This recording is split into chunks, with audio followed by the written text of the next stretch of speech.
Dari sini bisa kita ambil pelajaran jamaah sekalian. Kalau dulu Rasulullah ingin menghilangkan rasa sedih, ingin mengobati rasa sedihnya, harus mi'raj dulu ke atas. Allah ingin mengatakan kepada kita, dulu Rasulullah semacam itu. Kalian, kita ini semuanya bisa juga. Kalau kita ingin dapat kesembuhan, dapat diobati dari kesedihan kita, bisa kita mi'raj melalui sholat. Gak perlu naik ke atas, sholat saja. Itu sama dengan mi'raj yang dilakukan oleh Rasulullah SAW. Makanya Rasulullah SAW ketika sudah ada perintah salat, tidak ada satupun kesedihan yang dialami oleh Rasulullah SAW kecuali Rasulullah langsung melaksanakan salat. Kana idza hazabahu al-amr aqama as-salat, katanya Jabir, bahwa Rasulullah SAW kalau sudah mendapatkan permasalahan yang berat, masalah yang berat ini, apa yang dilakukan oleh Rasulullah? Aqamas salat, menegakkan salat. Rasulullah langsung salat. Nah, kita kalau dapat masalah yang besar, itu hendaknya kita rajin salat. Ini dapat masalah enggak salat. Pengen dapat solusi, malas salat. Ada adzan berkumandang, masih tetap saja di rumahnya. Berat untuk melangkahkan kakinya ke masjid. Bagaimana mungkin akan dapat pertolongan dari Allah Subhanahu wa taala? Bagaimana mungkin akan dapat kesuksesan dari Allah Subhanahu wa taala?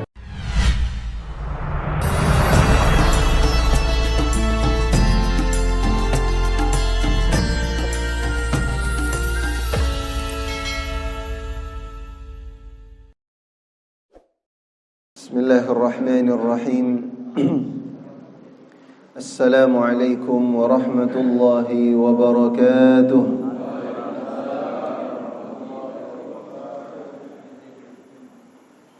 Innal hamdalillah nahmaduhu wa nasta'inuhu wa nastaghfiruhu wa nastahdihi wa natubu ilayh wa na'udzu billahi min shururi anfusina wa min sayyiati a'malina.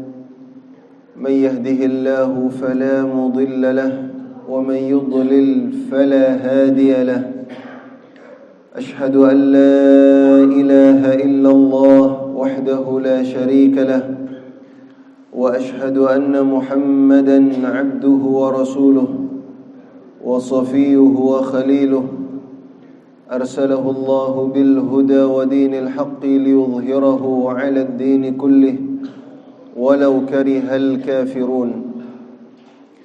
اللهم صل وسلم وبارك على سيدنا وحبيبنا وشفيعنا ومولانا محمد وعلى آله وصحبه ومن سار على هديه وسلك طريقه إلى يوم الدين. أما بعد، رب اشرح لي صدري ويسر لي أمري واحلل عقدة من لساني يفقه قولي. رب زدنا علما نافعا وارزقنا فهما واسعا يا رب العالمين. Pertama-tama yang saya hormati dengan penuh ta'zim dan ihtiram, Ketua DKM Masjid Jami' At-Taqwa Bapak Haji Tamin, semoga Allah Subhanahu wa taala limpahkan keberkahan beserta jajaran pengurus DKM. Kemudian juga para asatidz, para hujjaj, para kiai. Di antaranya hadir bersama kita Al-Ustadz Kiai Abdul Razak Gani, matta'anallahu bituli hayatih, dan juga Ustaz Muhammad Reza Pahlevi, serta para asatidzah, para hujjaj, para kiai, para masyayikh yang lainnya yang hadir dalam kajian subuh yang dibingkai dengan peringatan Al-Isra wal Mi'raj Nabi kita Muhammad sallallahu alaihi wasallam. Puji serta rasa syukur marilah sama-sama kita panjatkan kehadirat Allah Subhanahu wa taala pagi hari yang alhamdulillah ini cukup sejuk juga bagi kita semuanya. Karena semalam juga diguyur hujan, alhamdulillah. Tentunya cuacanya sedikit agak dingin, ditambah lagi katanya AC-nya baru diservis juga ini katanya. Jadi dinginnya juga bertambah. Tapi alhamdulillah, mudah-mudahan ini juga akan rasa dingin ini insyaallah yang rasa dingin yang nanti juga kita rasakan di surganya Allah Subhanahu wa taala. Kita tidak kepanasan, kita tidak kemudian merasa hangat di sana, tetapi kita merasa sejuk di yaumil akhir nanti insyaallah. Salawat dan salam tidak lupa marilah sama-sama kita sanjungkan kepada Nabi kita Nabi Muhammad sallallahu alaihi wasallam, kepada keluarga, para sahabat, para tabi'in, salafun salih, dan juga kepada seluruh umatnya yang istiqamah dalam menjalankan sunnah, ajaran dan tuntunannya hingga yaumil akhir nanti. Jamaah sekalian, para hadirin yang dirahmati oleh Allah Subhanahu wa taala, tidak terasa kita sekarang sudah di pertengahan bulan Sya'ban. Dan malam tadi kita semuanya insyaallah juga sudah membaca doa malam nisfu Sya'ban. Ini menjadi pintu gerbang menuju bulan suci Ramadan yang kita tunggu-tunggu, menuju kepada bulan suci yang mulia, bulan yang kita nanti-nantikan kehadirannya. Bahkan sebenarnya kalau kita menunggunya dari sekarang itu boleh dikatakan sudah terlambat. Tapi tidak ada kata telat. Dalam kaidah fikih ma la yudraku kulluh la yutraku kulluh.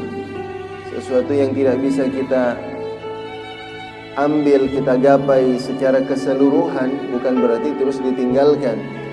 Selagi kita bisa, tidak apa-apa kita lakukan persiapan. Dan malam nisfu Sya'ban semalam selain memang menghidupkan malam yang mulia, sebagaimana sabda Rasulullah sallallahu alaihi wasallam, yatla'ullah ala jami'i khalqi fi lailatin nisfi min Sya'ban.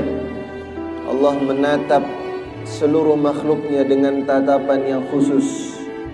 Jadi setiap malam, setiap waktu Allah memang melihat kita. Tapi kalau malam nisfu Sya'ban ada tatapan khusus dari Allah Subhanahu wa taala. Tatallu'ur rahmah, tatallu'ul barakah, tatallu'ul maghfirah. Tatapan rahmat, tatapan barakah, tatapan ampunan dari Allah Subhanahu wa taala, dan Allah akan berikan ampunan kepada seluruh makhluknya, kata Rasul sallallahu alaihi wasallam. Tapi ada dua yang tidak akan dapat ampunan. Nah, ini yang celaka. Ini yang celaka. Ini yang merugi. Di saat semua makhluk mendapatkan ampunan, tapi ada dua orang, ada dua potret manusia yang tidak diampuni sama Allah Subhanahu wa taala. Siapa orang tersebut? Illa limusyrik. Yang pertama orang yang melakukan kemusyrikan, menyekutukan Allah Subhanahu wa taala. Makanya kita perlu meningkatkan tauhid kita, dan tadi kita sudah tahlil yang dipimpin oleh guru kita Ustaz Abdul Razak. Tahlil bertauhid, mentauhidkan Allah, mengesakan Allah Subhanahu wa taala, tentunya untuk diri kita yang kemudian kita hadiahkan juga untuk orang-orang yang sudah meninggal, terutama kepada orang-orang yang para guru-guru kita yang telah mewakafkan masjid ini dan berperan serta dalam membangun masjid ini, ikhwatal iman. Jadi limusyrik, orang yang pertama tidak dapat ampunan orang musyrik, orang kafir, orang yang tidak beriman kepada Allah Subhanahu wa taala, dia tidak dapat ampunannya Allah. Yang kedua, kalau yang tadi insyaallah kita aman ya. Mudah-mudahan kita semuanya benar-benar bertauhid. Yang kedua, ini yang berbahaya. Saya ngeri betul ini. Saya takut. Kata Rasulullah, au limusyahin, atau orang yang di dalamnya memiliki permusuhan, kebencian kepada saudara yang seiman. Ada syahna, musyahin itu syahna, benci, dengki, memusuhi saudaranya. Ini tidak boleh. Makanya memasuki bulan Ramadan, kalau ada orang-orang yang mempertanyakan buat apa kita saling minta maaf, lah ini mau dapat ampunan. Kalau pengen diampuni sama Allah, kita semua hubungannya harus baik. Kita semuanya harus islah. Kalau yang selama ini ada perselisihan, islah. Mulai dari sekarang islah, terutama dengan orang tua. Minta maaf kepada orang tua yang masih ada. Kalau tidak ada, ya, mintakan ampunan, kemudian datangi kuburannya, ziarah. Dan juga kepada keluarga kita, istri, anak, kerabat, dan sebagainya. Mudah-mudahan jalan kita menuju Ramadan, jalan yang diberikan kemudahan oleh Allah Subhanahu wa taala, kita semuanya disampaikan dalam kondisi sehat wal afiyah, penuh dengan keimanan. Amin ya rabbal alamin. Nah, jamaah sekalian, di pagi hari ini, karena ini juga dalam rangka memperingati Al-Isra wal Mi'raj, yang mana walaupun Isra wal Mi'raj itu menurut jumhur ulama, mayoritas ulama, itu peristiwa ini terjadi pada tanggal 27 Rajab. Ada banyak versi sebenarnya, tetapi yang paling kuat, yang paling sahih, ya, yang kemudian dikemukakan oleh mayoritas para ulama-ulama kita, yang disepakati oleh para ulama kita, terjadi pada tanggal 27 Rajab. Ya, sekarang sudah kurang lebih sudah setengah bulan yang lalu, sudah berlalu 27 Rajab, tetapi tidak apa-apa, kita ambil ibrahnya, kita ambil pelajaran dari peristiwa Al-Isra wal Mi'raj. Sebab apa? Jamaah sekalian, Bapak Ibu yang dirahmati oleh Allah Subhanahu wa taala, ini setiap tahun kita memperingati Isra wal Mi'raj. Setiap tahun kita melihat kalau di kalender, oh ini tanggal merah, tanggal apa ini sekarang? Peringatan Isra wal Mi'raj. Tapi berlalu begitu saja.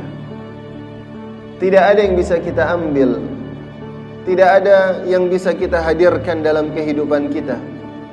Padahal Isra wal Mi'raj ini adalah sebuah peristiwa yang besar, peristiwa yang agung, peristiwa yang mulia, peristiwa yang begitu istimewa. Tidak ada dari nabi-nabi yang lainnya, dari nabi dan rasul, para nabi dan rasul yang kemudian mendapatkan keistimewaan jamuan dari Allah Subhanahu wa taala, dapat undangan langsung dari Allah, enggak ada. Tapi Rasul sallallahu alaihi wasallam, nabi kita Muhammad sallallahu alaihi wasallam, mendapatkan jamuan langsung. Ada undangan langsung dari Allah Subhanahu wa taala. Ini begitu istimewa, enggak ada yang lainnya. Sampai kemudian undangannya itu, kalau kita baca ya di sejarah, itu sampai Sidratul Muntaha, iya kan? Apa itu Sidratul Muntaha? Sidratul Muntaha. Padahal bukan hanya sampai di Sidratul Muntaha, tapi menurut ahli sejarah, termasuk juga dalam hadis riwayat Al-Imam Al-Bukhari, itu sampai ke Baitul Ma'mur. Masya Allah, Baitul Ma'mur ini tempatnya Allah Subhanahu wa ta'ala. Walaupun Allah tidak boleh kemudian kita yakini bertempat. Ini keyakinan kita Ahlus Sunnah wal Jamaah Al-Asy'ariyah. Tak boleh kita, oh Allah tempatnya di sini, enggak. Tapi di situ memang tidak dimasuki oleh siapapun. Enggak ada, malaikat pun enggak masuk. Jibril itu tidak masuk. Tapi Rasulullah mendapatkan kesempatan itu. Luar biasa. Berarti ada apa ini? Ada sesuatu yang istimewa. Nah, kalau kita melihat kepada sejarah, kenapa kemudian ada Isra wal Mi'raj? Ini luar biasa. Luar biasa, jamaah sekalian. Kita lihat dari sisi sejarah, biar kita belajar sejarah juga ini. Sebelum terjadinya Isra wal Mi'raj, itu ada satu peristiwa yang menyedihkan, yang membuat Rasulullah sallallahu alaihi wasallam sangat sedih. Sampai kemudian tahun tersebut dinamakan dengan tahun Amul Huzni, tahun duka cita. Kenapa? Karena pada tahun tersebut ada dua sosok yang selama ini membackup, mendukung, melindungi Rasulullah sallallahu alaihi wasallam, menyokong dakwahnya Rasulullah, ternyata dipanggil oleh Allah Subhanahu wa taala. Yang pertama adalah Abu Talib, paman beliau. Abu Talib yang selama ini orang-orang kafir Quraisy masih segan, masih berpikir dua kali untuk mengganggu Rasulullah, tapi semenjak wafatnya Abu Talib semakin menjadi-jadi. Abu Talib yang menjadi benteng. Kalau kemudian ada orang-orang Quraisy ingin menyakiti Rasulullah sallallahu alaihi wasallam, ingin membunuh Rasulullah sallallahu alaihi wasallam, masih berpikir dua kali karena apa? Masih ada Abu Talib. Sama kalau kayak kita, kalau ada anak, wah ini anaknya siapa ini? Oh, anaknya fulan ini, anaknya Pak Lurah, anaknya Pak Camat. Kenapa? Dia anaknya Pak Camat. Kalau sudah selesai dari jabatannya sebagai seorang camat, berani nggak sama anaknya? Berani. Udah selesai, udah pensiun dari camat. Ya, anaknya siapa? Sekarang banyak anak yang lagi naik daun ini, anak-anak ini. Gak berani kemudian kita ganggu-ganggu. Siapa yang ganggu anaknya, nanti disingkirkan semacam itu. Tapi kalau sudah selesai, baru kemudian banyak yang berani semacam itu. Nah, dulu Rasulullah semacam itu. Tapi semenjak kemudian Abu Talib wafat, dipanggil oleh Allah Subhanahu wa taala, apa yang terjadi? Makin berani orang-orang Quraisy. Ini yang pertama, Abu Talib. Itu membuat Rasulullah sedih. Rasulullah kemudian banyak termenung. Artinya belum hilang rasa sedih Rasulullah sallallahu alaihi wasallam. Beberapa bulan kemudian ternyata Sayyidah Khadijah, istri beliau yang tercinta, juga dipanggil juga oleh Allah Subhanahu wa taala. Jadi bertubi-tubi. Luar biasa. Kalau ada kemudian kita itu dalam beberapa waktu tidak lama ada orang-orang yang kita cintai kemudian dipanggil oleh Allah Subhanahu wa taala, rasanya bagaimana kita itu? Sangat sedih, ikhwatal iman. Betul-betul terpukul. Rasulullah juga sama. Sampai kedua kalinya ketika Khadijah meninggal, apa kata Jabir ibn Abdullah? Karena Rasulullah sering termenung menangis Rasulullah sallallahu alaihi wasallam, sampai Jabir mengatakan, khashina alaihi hazina Rasulullah sallallahu alaihi wasallam ala wafati zaujatihi, ala wafati Khadijah, hatta khashina alaihi. Rasulullah sallallahu alaihi wasallam benar-benar sedih dengan wafatnya Khadijah, sampai kita itu khawatir sama kondisi Rasulullah. Ya Rasulullah, jangan sakit nanti ini. Ini kata Jabir ibn Abdullah. Begitu sedihnya Rasulullah sallallahu alaihi wasallam. Di saat kondisi sedih semacam itu, ya artinya benteng tidak ada Khadijah yang selama ini kalau Rasulullah pulang dakwah, dari berdakwah disakiti, ada diejek sama orang-orang kafir Quraisy, pulang ke rumah disambut sama istrinya Khadijah, dihibur sama Khadijah, hilang rasa sedihnya Rasulullah, ya. Sama kayak istri kita kalau pulang kerja kita dihibur, ya. Apa dimarahi lagi, Pak? Pulang nggak bawa uang lagi, bukannya dihibur dimarah-marahin. Aduh, sumpek di luar tambah ke dalam, takut ini mau keluar dari kandang buaya masuk ke kandang harimau, katanya. Tapi insya Allah istri-istri kita enggak, ya. Istri yang soleha, karena suaminya soleh-soleh semua, insya Allah.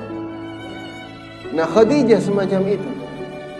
Makanya Rasulullah ketika pulang ke rumah, apa yang Rasulullah alami di luar terobati. Tapi itu semuanya sudah tidak ada. Pulang ke rumah enggak ada. Bayangan Khadijah itu masih terngiang-ngiang dalam benaknya Rasulullah sallallahu alaihi wasallam. Apa yang terjadi kemudian? Rasulullah mencoba alternatif dakwah lain. Aduh, di Mekah ini sulit. Sudah saya kehilangan Abu Talib, kehilangan Khadijah, di Mekah juga ditolak. Cari alternatif dakwah lainnya, akhirnya hijrah ke Taif. Dakwah ke Taif. Datang ke Taif. Taif itu kurang lebih, kalau dari Mekah itu sama kayak dari Jakarta ke Puncak, kurang lebih begitu. Karena di sana tempat yang tinggi, dataran tinggi, dan cuacanya juga agak dingin di Taif. Pergi ke Taif Rasulullah dengan harapan di sana akan mendapatkan sambutan, tapi bukannya disambut, disambit. Datang ke Taif, anak-anak mudanya atas perintah dan instruksi dari pemuka-pemuka kaum dan kabilah yang ada di Taif, ternyata melempari Rasulullah dengan batu. Sampai kemudian dalam riwayat yang disebutkan oleh Zaid bin Harithah yang menemani Rasulullah SAW, itu pelipis Rasulullah itu terluka, kaki-kaki Rasulullah SAW terluka, banyak darah karena dilempari batu. Rasulullah kemudian keluar dari Taif. Akhirnya sudah nggak kuat. Gimana ya? Saya itu kalau membayangkan ini, peristiwa ini luar biasa berat Rasulullah.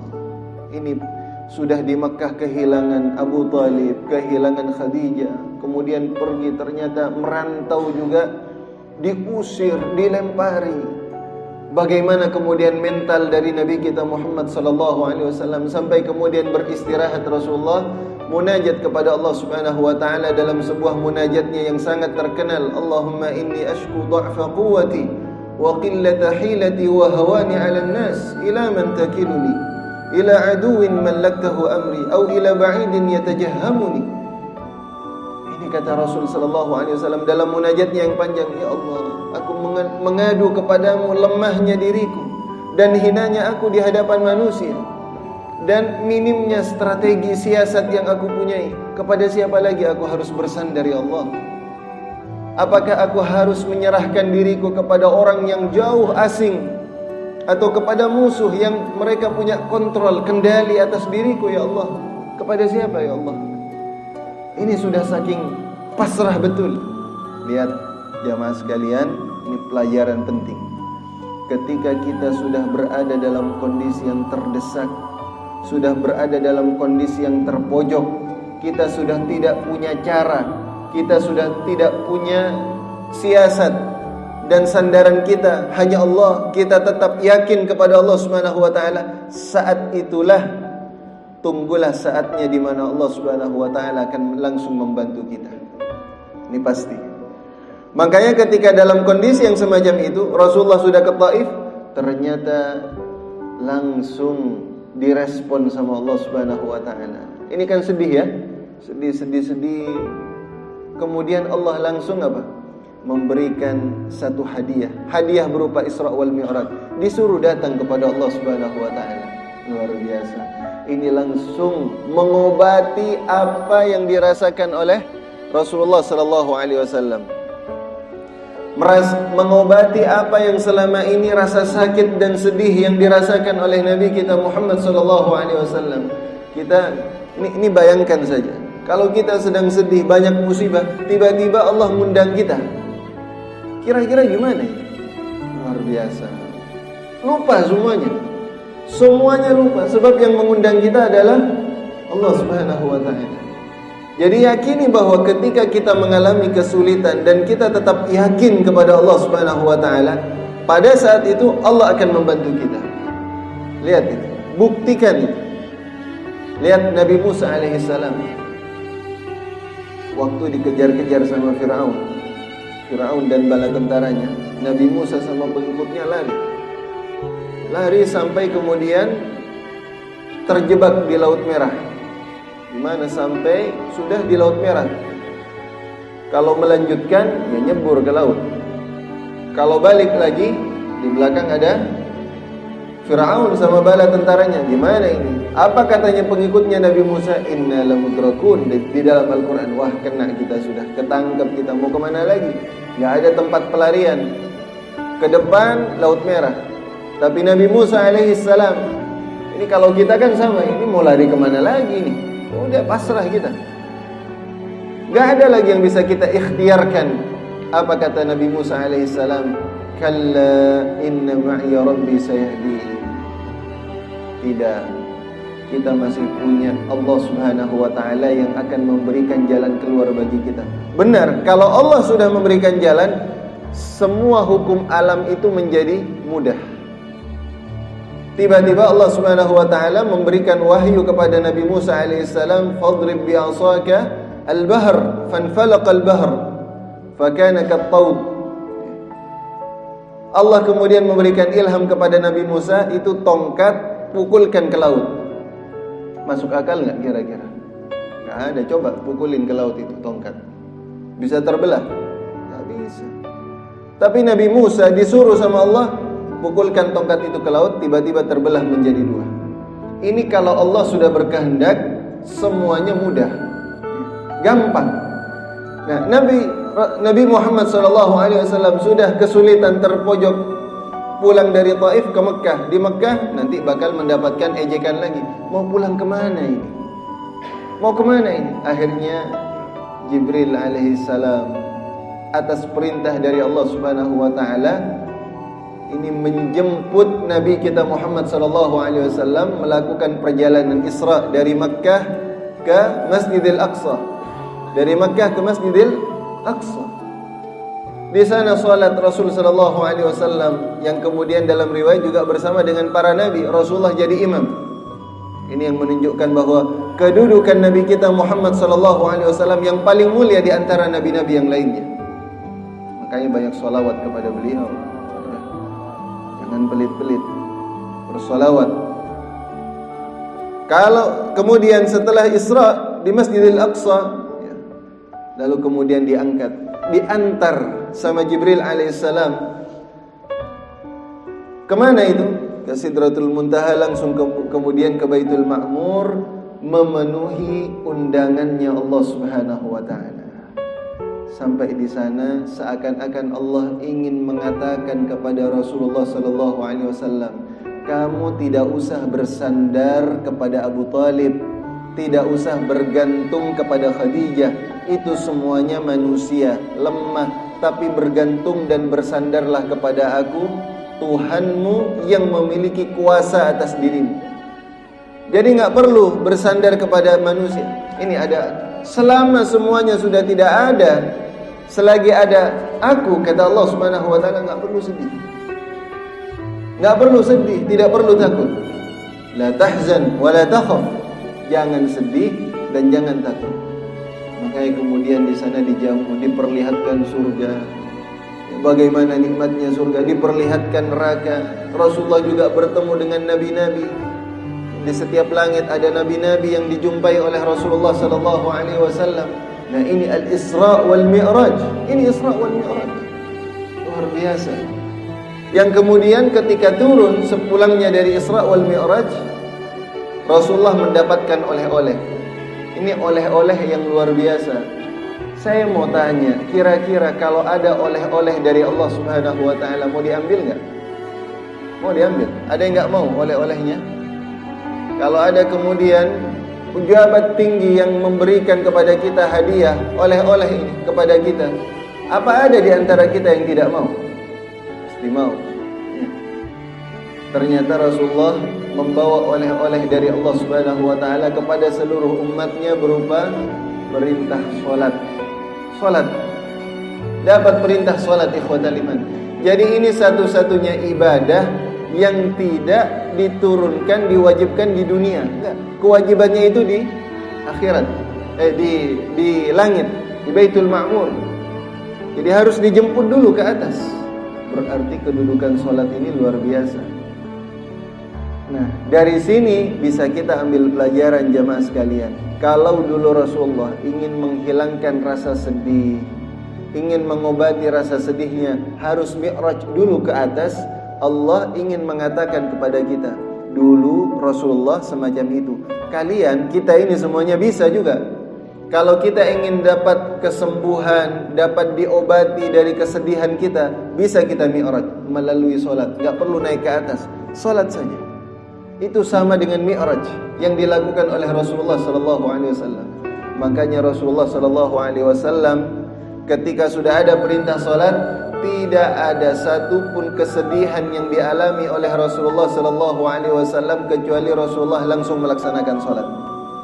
Kana idza hazabahu al-amr aqama as-salah, katanya Jabir, bahwa Rasulullah SAW kalau sudah mendapatkan permasalahan yang berat, masalah yang berat ini, apa yang dilakukan oleh Rasulullah? Aqama as-salah, menegakkan salat. Rasulullah langsung salat. Ini kalau ada masalah, Rasulullah langsung sholat. Begitu. Nah, kita kalau dapat masalah yang besar, itu hendaknya kita rajin sholat gitu. Ini dapat masalah, nggak sholat. Pengen dapat solusi, malas sholat. Ada adzan berkumandang, masih tetap saja di rumahnya. Berat untuk melangkahkan kakinya ke masjid. Bagaimana mungkin akan dapat pertolongan dari Allah Subhanahu wa taala? Bagaimana mungkin akan dapat kesuksesan dari Allah Subhanahu wa taala? Toh masih berat melangkahkan kakinya ke masjid untuk menegakkan salat. Makanya lihat, setelah Isra wal Mi'raj, apa yang terjadi kepada Rasulullah sallallahu alaihi wasallam? Luar biasa. Setelah itu yang terjadi, ada orang-orang Yathrib, orang-orang Madinah datang ke Mekah. Kemudian ini Rasulullah sebelumnya nyari pengikut, ya, nyari orang-orang yang mau masuk Islam. Tiba-tiba Rasulullah hanya duduk-duduk di Mekah, datang orang-orang Yathrib dan ingin masuk ke dalam agama Islam. Gak capek-capek Rasulullah. Nah, ini buah dari Mi'raj itu. Tiba-tiba kemudian ada orang-orang Yathrib datang, kemudian meminta diajarkan Islam, dan ternyata mereka masuk Islam. Inilah cikal bakal di mana Rasulullah sallallahu alaihi wasallam kemudian hijrah ke kota Madinah. Luar biasa, akhirnya mendapatkan kemenangan yang besar. Lihat, perubahannya itu sangat cepat, Bapak Ibu sekalian. Cepat sekali. Rasa sedih tadi, musibah kematian Abu Thalib, Khadijah, kemudian ditolak di Taif, di Mekah juga mendapatkan intimidasi yang begitu kuat. Tidak lama setelah itu Isra wal Mi'raj, kemudian datang jalan keluar berupa apa? Hijrah ke kota Madinah. Cepat itu ternyata. Masya Allah, makanya jangan pernah kita protes kepada Allah. Jangan pernah kita suudzon sama Allah. Aduh, hidup saya kok berat banget ini. Apa Allah gak adil kayaknya? Jangan, hati-hati. Jangan kemudian kita menuduh Allah semacam itu. Tidak boleh. Nah ini pelajaran penting dari Isra wal Mi'raj. Terakhir saya ingin kemudian mengutip bagaimana sikap dari para sahabat. Ini perlu kemudian kita pelajari. Ketika Isra wal Mi'raj ini, Isra wal Mi'raj kan sesuatu peristiwa yang di luar akal. Gak masuk akal ini. Bahwa melakukan perjalanan ke langit dari Makkah ke Masjidil Aqsa kemudian ke langit dilakukan oleh Rasulullah. Subhanalladzi asra bi'abdihi lailan. Bukan satu malam full. Lailan itu katanya ahli tafsir dan ahlul lughah min litab'id, sebagian malam, bukan satu malam full, tapi sebagian malam saja. Jadi perjalanannya itu sebagian malam. Saya mau tanya, masuk akal nggak ini? Kalau bagi kita tidak masuk akal. Tapi ada satu, ini yang coba kita renungkan bersama-sama. Masa, tempo perjalanan, lamanya perjalanan sesuai dengan kekuatan kendaraan yang kita naiki, iya kan? Kita melakukan perjalanan, durasi lama perjalanan kita itu sesuai tergantung dengan kendaraan yang kita naiki. Kita mau ke Bandung, kalau jalan kaki berapa lama? Atau naik sepeda berapa lama kira-kira? Nah, kita bayangkan ini, seharian mungkin, sehari semalam, itu naik sepeda. Tapi kalau kita naik sepeda motor akan lebih cepat, iya kan? Kalau naik mobil, alhamdulillah bisa 2 jam 3 jam kalau nggak macet. 2 jam 3 jam selesai, alhamdulillah. Nah sekarang ada naik bus ya, tambah cepat lagi, berapa lama itu? 40 menit, luar biasa. Jadi ternyata durasi perjalanan itu tergantung pada kekuatan dari kendaraan. Sekarang ketika Rasulullah Isra wal Mi'raj, kendaraan yang dipakai sama Allah apa? Sama Rasulullah apa? Buraq. Siapa? Kendaraannya siapa itu? Siapa yang menciptakan kendaraannya? Allah Subhanahu wa taala. Kalau Allah sudah memperjalankan, kira-kira butuh waktu enggak bagi Allah? Allah enggak butuh waktu. Cepat. Jadi masuk akal karena Allah yang memperjalankan. Makanya ketika terjadi Isra wal Mi'raj, ini orang-orang kafir Quraisy, wah ini coba lihat Muhammad gila ini, makin gila ini, nggak waras ini, mana ada ke Masjidil Aqsa hanya dalam waktu sekejap. Kita aja perjalanan itu 1 bulan ke sana. Akhirnya apa? Ini pintu masuk bagi kita untuk menyerang Muhammad sallallahu alaihi wasallam. Orang-orang kafir Quraisy kan nggak pakai Nabi nggak pakai sallallahu alaihi wasallam, jadi saya hanya menukil. Siapa yang kita datangi? Ayo kita datangi Abu Bakar. Didatangi Abu Bakar sama orang-orang kafir Quraisy. Abu Bakar, kamu dengar nggak? Gimana tuh teman kamu yang ngibul itu? Bualan itu dari teman kamu. Siapa itu? Kata Abu Bakar. Itu si Muhammad itu. Katanya orang-orang kafir Quraisy. Ada apa dengan Rasulullah? Ada apa dengan Nabi Muhammad? Masa dia cerita katanya dari Mekah ke Masjidil Aqsa terus ke langit, nggak sampai semalam full? Nggak masuk akal ini. Oh, ahakkunhu? Apa benar ini? Apa dia mengatakan semacam itu? Iya, benar dia ngomong. Nah, tadinya apa? Wah, ini mulai percaya ini Abu Bakar nih. Berarti apa? Muhammad sallallahu alaihi wasallam ini hanya sekedar membuat-buat cerita, ngarang ini. Nah, mulai percaya ini kayaknya nih Abu Bakar nih. Kalau Abu Bakar sudah percaya, insya Allah yang lain gampang. Apa kata Abu Bakar? Kalau memang Rasulullah mengatakan demikian, saya percaya. Saya percaya. Selama Rasulullah yang bilang ya, kalau Rasulullah yang mengatakan semacam itu, saya percaya. Haqqul yakin. Bagaimana tidak percaya? Lihat logikanya Abu Bakar. Bagaimana saya tidak percaya? Wahyu yang turun hanya dalam hitungan detik saja dari langit, hitungan detik, saya percaya. Apalagi perjalanan yang butuh beberapa saat, lebih lama daripada wahyu, saya lebih percaya lagi. Masuk akal nggak ini? Masuk akal. Wahyu saja yang turunnya itu tidak butuh waktu lama, hanya beberapa detik dari Jibril datang ke Rasul sallallahu alaihi wasallam. Cepat itu. Percaya saya. Ini Iqra bismi rabbikal ladzi khalaq. Kita percaya itu. Apalagi perjalanan Isra wal Mi'raj ini yang butuh beberapa saat untuk sampai ke Masjidil Aqsa, kemudian terus ke Sidratul Muntaha. Maka saya percaya. Gagal lagi sudah upaya dari orang-orang kafir Quraisy. Nah, ini peristiwa Isra wal Mi'raj ini, peringatan ini kita jadikan pelajaran jamaah sekalian. Kita semakin yakin kepada Allah, kita semakin yakin kepada Rasulullah sallallahu alaihi wasallam, dan kita tidak boleh putus asa atas segala kesulitan yang kita hadapi di dunia ini. Selagi kita memiliki Allah Subhanahu wa taala, yakin dan bersandar kepada Allah Subhanahu wa taala, maka semuanya akan menjadi ringan bagi kita semuanya.